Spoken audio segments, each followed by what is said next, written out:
Óriási szeretettel üdvözöllek újra a Piramisos Srác legújabb videójában. Picit beszélgessünk arról, hogy van a Földön rengeteg olyan épület, amit minden bizonnyal nem emberi kéz alkotott. A Föld ad otthont néhány olyan építménynek, amely úgy tűnik, hogy dacolnak korunk technológiai lehetőségeivel, mert túl nagyok, túl nehezek, vagy túl bonyolultak. Egyesek úgy vélik, hogy ezek a grandiózus alkotások földön kívüli kezek és egy ismeretlen technológia munkájának az eredménye.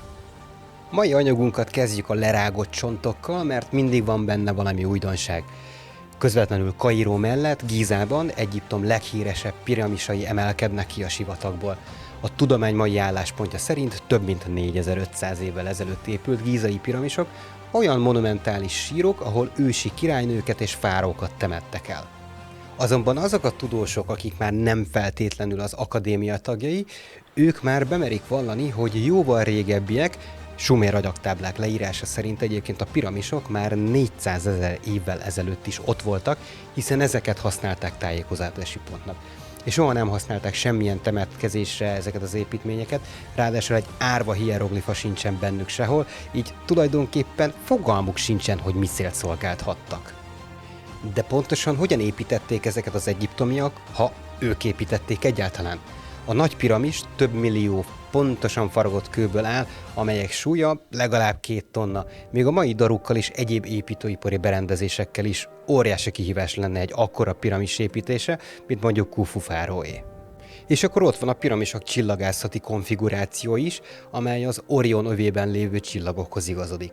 Emellett az idegenek teoretikusai gyakran rámutatnak arra a tényre, hogy ez a 3 piramis sokkal jobb állapotban van, mint az évszázadokkal később épített többi piramis.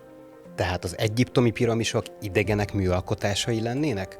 Való igaz, hogy a tudósok nem egészen biztosak abban, hogy az ókori egyiptomiak hogyan építették a piramisokat, és különösen hogyan tették ezt olyan gyorsan, de bőséges bizonyíték van arra, hogy ezek a sírok több földi kezek ezreinek munkái, legalábbis a 3 nagy piramison kívül. Ennek a témának egyébként majd egy teljes részt fogok szentelni a későbbiek során, most egy picit haladjunk tovább a világ egy másik részére. Teotihuacán, vagyis az Istenek városa egy hatalmas, ősi város Mexikóban, amely leginkább piramis alakú templomairól és csillagászati fekvéseiről ismert. A több mint 2000 éve épült Teotihuacán korán mérete és összetettsége miatt túlviláginak tűnhet, de ez nagyrészt az emberek munkája, legalábbis a tudomány kőbevésett álláspontja ez. A tudósok azt gyanítják, hogy az évszázadok során a város több mint 100 000 embernek adott otthont. Teotihuacán falfestményeivel, szerszámaival, szállítórendszerével és fejlett mezőgazdasági, valamint csillagászati gyakorlatának bizonyítékaival gyakran technológiailag sokkal fejlettebbnek számít, mint az aztékok előtti Mexikóban az lehetséges lett volna. És a hieroglifák történetéről a mainstream kutatásban természetesen nem is esik szó, hogy elmeséli az égből érkező isteneket, akiktől mindezt a tudást és technológiát kapták, majd űrhajókkal távoztak, de megígérték, hogy egy nap majd visszatérnek. A régi inka fővároson, Cuscón kívül a perui Andokban nyugszik a Sacsayhuamán nevű erőd.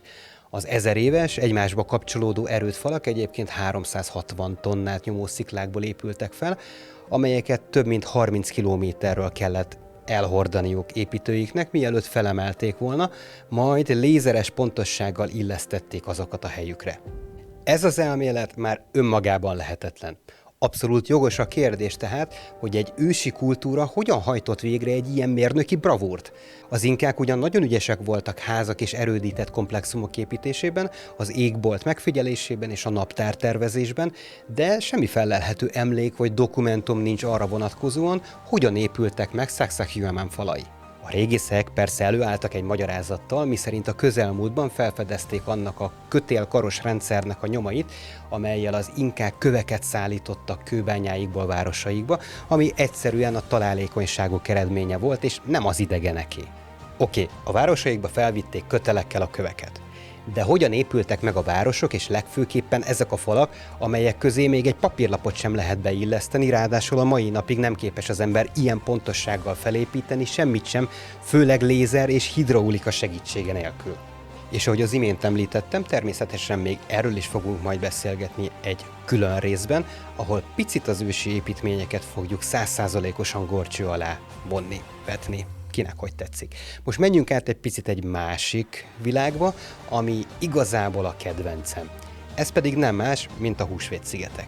A Moaik a Húsvét-szigetek nagy kőfiguráiból álló őrzőit ábrázoló csoport, de kik, hogyan és miért készítették őket, és egyáltalán hogyan vitték oda a darabonként 14 tonna súlyú szobrokat. A tudományos elmélet szerint a sziget kialudt vulkánjainak tufáiból vájták ki őket, minden bizonnyal vallási vagy éppen rituális okokból, majd vélhetőleg egy környezeti katasztrófa következtében a kőfaragó Rapa Nui törzs eltűnt a föld színéről.